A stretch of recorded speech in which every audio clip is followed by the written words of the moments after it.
Mr. Trump, in what I think was a bluff, threatened Russia with tariffs and banking sanctions.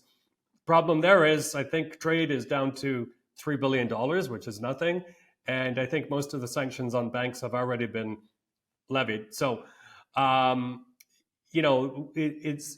think for now, the Ukrainians and others are okay with seeing the Americans there at the table, but I don't think they have a long rope in the sense that if they're going to give so many concessions away to Russia as they already have without asking for anything in return, I think there'll come a point pretty soon where everyone says, okay, let's give that up. Hello and welcome to Frontline, Times Radio's interview series about the war in Ukraine and global security. I'm James Hansen, and today I'm delighted to be joined by Michael Bociurkiw, a Ukraine-based global affairs analyst with more than 2 decades of experience in humanitarian work and international journalism. Michael's also a senior fellow at the Atlantic Council and has been a spokesperson for the Organisation for Security and Cooperation in Europe. He's also an author and a regular commentator for many international media outlets. And we always appreciate his time. Michael, welcome back. Good to be with you, especially in these times that demands Times Radio. Well, I mean, certainly there is a lot happening at the moment. The news vis-a-vis the war in Ukraine is coming so thick and fast, it's hard to keep up with sometimes. Give me your assessment of the geopolitical state of play as we enter this new week. We've got these talks taking place between the US and Ukraine and Saudi Arabia this week. Yeah. How do you see the lie of the land? Well, that's a tough question, but I'll do my best. Generally, we can sum it up right now, whether you're a leader of Canada, of Europe, or of Ukraine, in an era of what I'm calling Trump whiplash foreign policy, when something is said or some policy is introduced one day, and then the next you have a 180-degree turnaround. So I cannot imagine what it would be like to be a policy planner in any of these governments, but, as the Prime Minister in waiting in Canada said, these are very, very uncertain times, and we have to deal with it accordingly. And this, of course, makes it very, very tough for someone like Mr. Zelensky, the president of Ukraine, to enter into what are hopefully peace talks with the United States, which is also, of course, trying to negotiate with Russia in order to find a long-lasting ceasefire and peace.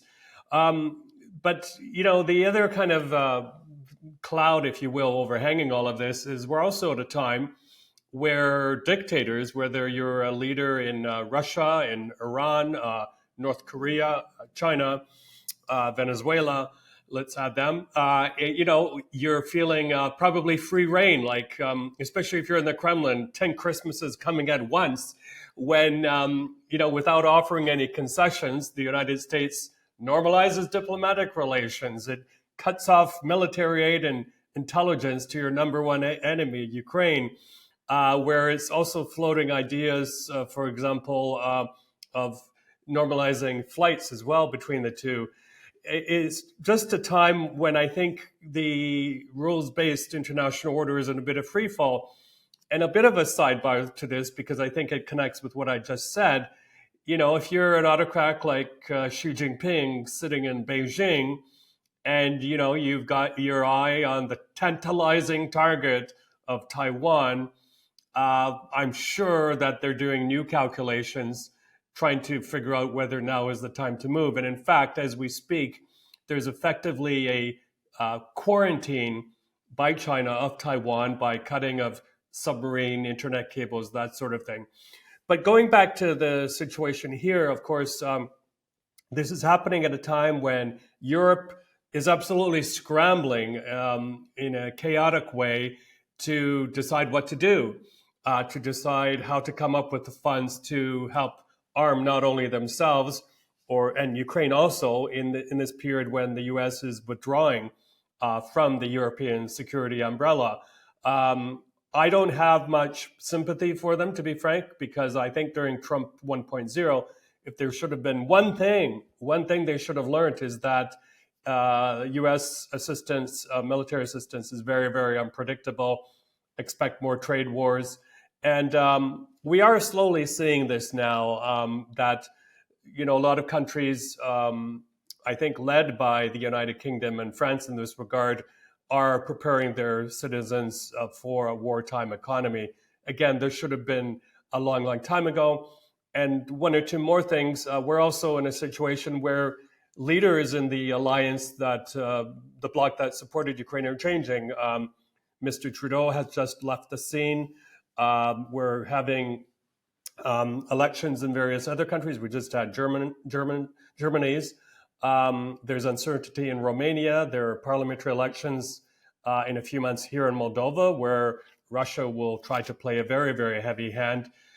So, let's end this way. If you're someone, say, sitting in Odessa or Kiev, for that matter, and trying to figure out what to do, well, you have to probably hope for the best and plan for the worst. And part of that planning for the worst could be that in this period of a void, a vacuum, where someone like Mr. Putin does not see whatsoever any solid red lines that were previously in place that are enforced by the United States, now is the time to move. So I fear that he may try to do that, not only make gains on the front lines, expel the Ukrainians out of the Kursk region that they occupy in Russia, bomb the heck out of Ukrainian cities nightly, which he's doing, but also possibly make another territorial play, a big one, from the left bank of the Dnipro River in Kherson up to Mykolaiv, up to Odessa, and for the time being, possibly up to the Moldova border, which would, in an instant make Ukraine a landlocked country. Yeah, I mean, you mentioned the bombardments of Ukrainian towns and cities that we've seen over recent days. The Polish Prime Minister Donald Tusk has said this is what happens when someone appeases barbarians. You mentioned, Michael, you are currently speaking to us from Moldova. What is the mood there? Because a lot of people say, look, if we do not deter Vladimir Putin's aggression, it is potentially someone like Moldova that could be next. Yeah, absolutely. I've talked to a lot of people since I've arrived here in the past couple of days, and there's really, really heightened anxiety here because, of course, they have pro-Russian controlled strip of land called Transnistria, or we might as well call it Russian-controlled. They also they have a fragile economy right now. They've weaned themselves off of Russian energy supplies, and now they're switching to more European supplies. But, it is not a wealthy country. They have no air force to speak about. So, when you have situations like that, as we've seen in other democracies in the world, people who are near or below the poverty line are very vulnerable to being bribed or paid out.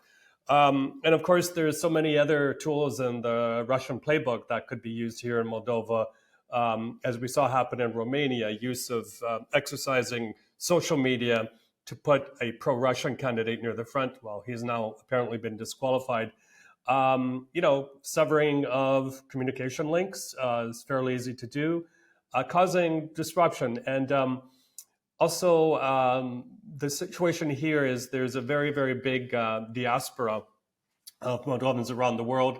And they're big enough of a bloc, as we've seen in the recent referendum on EU membership and also the presidential elections, they can sway the vote. It's a vote that usually comes in later in the vote counting, but that happens as well. So, but they reminders of the Soviet Union are all over the place here in the capital, Chisinau, and they do remember those harsh days. And it's such a beautiful, progressive nation with a demographic of young people that most countries would really covet. A lot of people in technology, for instance, they've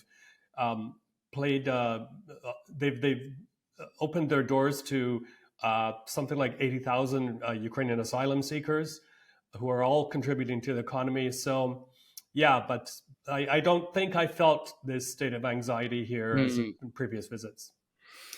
Just on the peace talks happening this week, or the discussions happening this week between the US and Ukraine and Saudi Arabia, we understand they're going to begin between officials tomorrow, and President Zelensky is in Saudi Arabia today.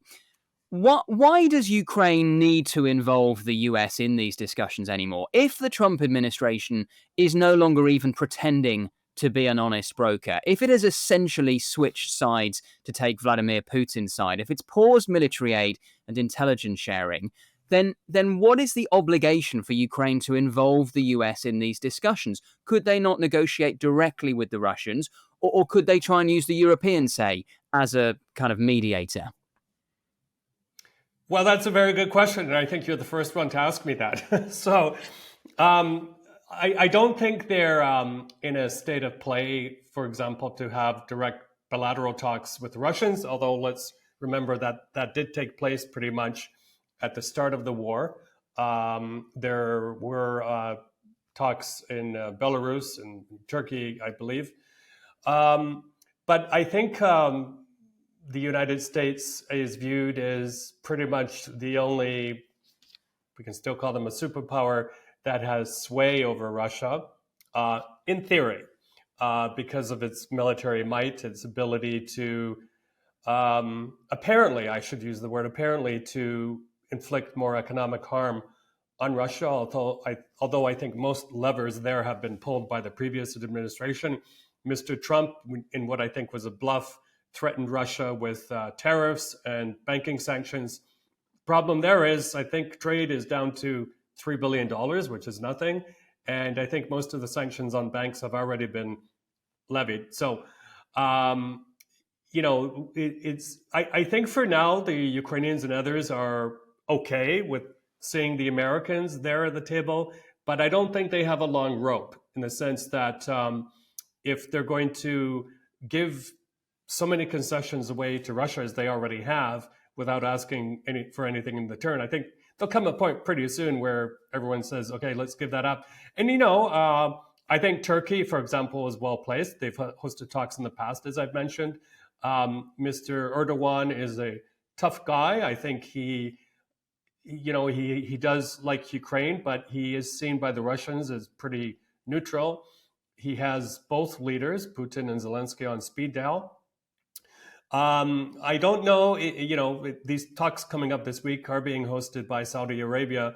I don't know if they want to take a direct role, but they might. And, they are, if you read the Saudi press, as I did today, they view themselves as a reliable, neutral, professional broker. They're actually very, very excited to be placed on this geopolitical platform as part of their kind of rebranding image. And also, they have some scores to settle. Russia, for example, is providing assistance to the Iran-backed Houthi rebels in Yemen, let's not forget, who they've received targeting information from the Russians to strike commercial ships in the Red Sea.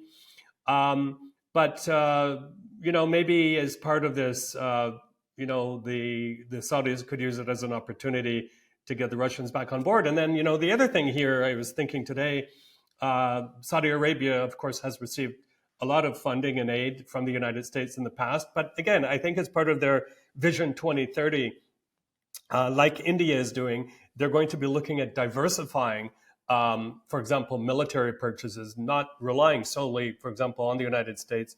If you look at their commercial flagship airline, Saudia, is, if I'm not mistaken, an entire Boeing fleet.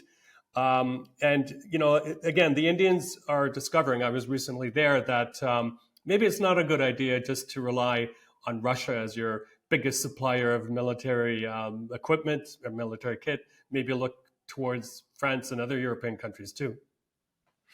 Do you think, Michael, we may also see the possibility of a fracturing of the Trump administration when it comes to Ukraine? The New York Times reported over the weekend about a very fractious cabinet meeting that happened last week, reportedly a spat between Secretary of State Marco Rubio and Elon Musk over Musk's Department for Government Efficiency, DOGE, as it's become known. And obviously that's not directly about Ukraine, but we understand that behind the scenes, Musk and Rubio have slightly different approaches to Ukraine. Do you think there's a chance that some of those divisions could spill over into the way the Trump administration is approaching the war? I don't think so, and I'll tell you why. Because I think there may come a point pretty soon. It's hard to believe the inauguration was in January, and we're only in March. Seems like an eternity ago, but I wouldn't be surprised if Marco Rubio exits on his own. I think the other thing you'll see, if there is any dissent at the cabinet table or elsewhere, you'll see Trump voice his favorite phrase, "You're fired." So he won't tolerate any dissent whatsoever.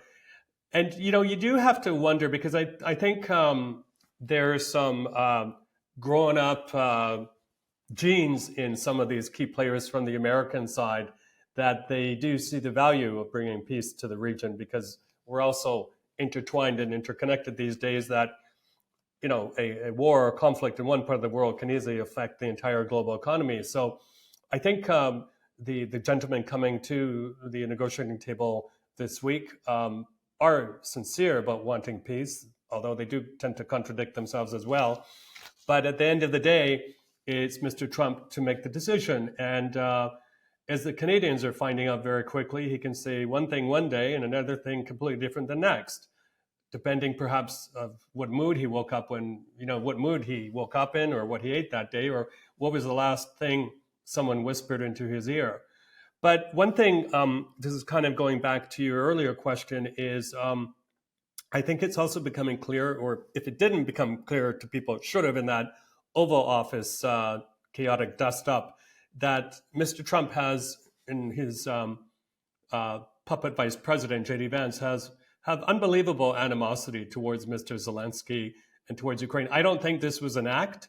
I think what you saw was genuine anger, bubbling up like lava, hot lava out of a volcano. Mr. Trump, recalled things that go back years and years and years. And the problem with his type of personality trait, I think, is that he doesn't forget things. He's very vindictive. And of course, that doesn't play well for Ukraine. Oh, I wanted to ask you about the importance of Elon Musk's Starlink satellite system, because over the weekend he called it the backbone of the Ukrainian army, and he said their entire front line would collapse if I turned it off. Separately, Marco Rubio had a spat with the Polish foreign minister over who is paying for the Starlinks. How important are they to the Ukrainian war effort? And do you think there is a chance that Elon Musk says you're not using them anymore? Yeah, there is a very good chance. I mean, he reportedly restricted use of the Starlink system over Crimea, the Ukrainian border there, giving the Ukrainians a disadvantage, because he apparently thought that this might lead to World War III or something like that. But, I think in a way it was good that this came out in public, because now it gives the Ukrainians an opportunity, and it certainly set off alarm bells in Warsaw and other European capitals that something needs to be produced to replace this. And the Ukrainian military is very, very reliant on them. It gives you internet access basically anywhere. But as Mr. Zelensky pointed out as well, there are a lot of humanitarian and other organizations in Ukraine that rely on it. I mean, I used it the other day on a bus traveling from Odessa to the border. There was Starlink available there. So Ukraine is a very high-tech, wired place, but closer you get to the front line, the more damage and destruction there is. Overhead wires, underground cables, things like that. So you need a kind of independent, secure, very secure system like that. I mean, you mentioned Elon Musk, the king of the tech bros, and there are questions now being raised in the past days after that apparent chaos in the cabinet room, how long he will be around. Because the other thing we do know about Mr. Trump by this point is that he doesn't like anybody overshadowing him. And I think I may be going a little bit off topic here, but I think it's important to say this. I think, at the pace they're going with cutting jobs and benefits that are now very indiscriminate, to the point that they're affecting veterans and other supporters of Mr. Trump, that this could very well backfire. And I don't mean only Mr. Elon Musk exiting the scene, but huge turmoil in the United States. I've had very, very smart American friends tell me they fear that because of what's going on at this very rapid pace, who knows, there could be a civil war. And you think it's perfectly possible that in the next, who knows, few weeks, few months, not only might Marco Rubio leave the administration, you think Elon Musk may as well? Yeah, I think so. He's going to become kind of the lightning rod for all of this that's happening. They're going to either very quickly or a few weeks down the road realize that a lot of these, let's call it destruction to the federal bureaucracy, is going to really make people's lives harder. I mean, I was stunned when Mr. Trump, in his bombastic address to the joint session of Congress, said, "You're going to addressing Americans, you're going to feel a little bit of pain." I think it's going to be a lot of pain. And, now we see he's backtracking on certain things. For example, tariffs that he slapped onto the auto industry. He's realizing, oh gosh, that's going to raise the price of cars, or, these big gas guzzling machines. Prices all over could go up. So it's turning out to be a little bit like an administration in chaos. And again, as we've already talked about, it's causing so much chaos and uncertainty. I mean, it's got to the point clearly where it's already influenced the race for the new leader of the Liberal Party in Canada. The Liberals have vastly improved their support in Canada, whereas the opposition Conservatives may not have a majority government. They're still going to win, but not to the point where they thought. And then similarly in Ukraine, the popularity of Zelensky has gone up quite a bit because of Mr. Trump's attack. And I'm not talking about only the official polling data, but in my daily interactions with countless Ukrainians, they all say he's a strong leader. We have to hang on to him. You mentioned Canada there, Michael. Just finally, on the election of Mark Carney as the new leader of the Canadian Liberal Party, and he will become, of course, the next Canadian Prime Minister. How significant a moment is that? And is he the right man to stand up to Trump? He says that Canada will win the trade war with Trump. And of course, Canada also now feels a certain allyship with Ukraine because you've got these threats of making Canada the 51st state. As a Canadian yourself, do you have faith in Mark Carney? Well, I think he's untested as a politician. That does worry me. He's a technocrat. I mean, for someone to come and fix the economic ills that we have in Canada, best man for the job. We have a housing crisis. We have a health crisis. We have an immigration crisis. We have that ongoing trade war with the United States. We have threats of Mr. Trump annexing Canada, or perhaps more realistically, for example, redrawing historic treaties which, for example, govern the use of shared waters in the Great Lakes. I mean, this was unthinkable a few weeks ago. But I do worry about his posture, his PR capabilities. I did watch him this morning on television, and he just doesn't come anywhere near Trudeau's showmanship, which is very, very difficult to copy or emulate. But I don't think he even comes close to the Conservative opposition leader, Pierre Poilievre. So he's going to have a tough time. The one thing that is good, I think, is he's going to vastly slim down the Canadian cabinet, which is really swollen under the Trudeau years. And that's what Canadians want, as do many Americans. They want to see a slimmer, more efficient government. There was also a couple of very interesting Ukraine links here. Of course, the number 2 challenger, Chrystia Freeland, who is the former Minister of Finance and Deputy Prime Minister, who had a falling out with Trudeau. She was in the race. She only got something like 4% compared to Mr. Carney's 60% plus. It was a humiliating defeat for her. And you had a huge mobilization of the Ukrainian community in Canada to get out the vote for her. Of course, you have to sign up to be a party member, and then you can influence things or donate to her campaign.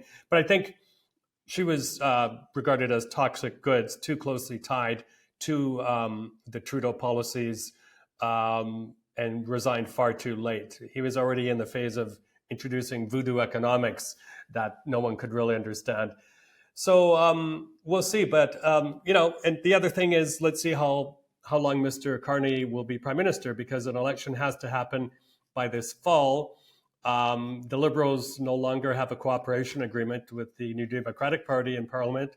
As soon as they resume Parliament, presumably later this month, things could happen very quickly for there. But one final thought on this is that let there be no doubt. I mean, Canada needs a very, very strong, united team right now.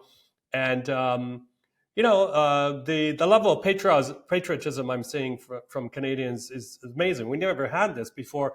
But you're also seeing premiers of very powerful provinces like Ontario not only saying, yes, we have to act as one, but introducing their own unilateral measures, if that ranging from pulling US booze off the shelves of provincially run liquor stores to threatening to cut off electricity to millions of Americans. Again, this does not play well into the hands of Mr. Trump and his popularity ratings. Again, when people start to not have electricity or pay double at the pump or not able to afford basic food stuffs, that's going to be a big problem for him. Michael, it's always great to get your insight and your analysis. Thank you so much again for joining us. My pleasure. Thank you. Thank you for watching Frontline for Times Radio with me, James Hansen. For more on the war in Ukraine and other global conflicts, you can subscribe or sign up for a membership for exclusive videos. And you can also get the latest news and analysis on Times Radio or from thetimes.com.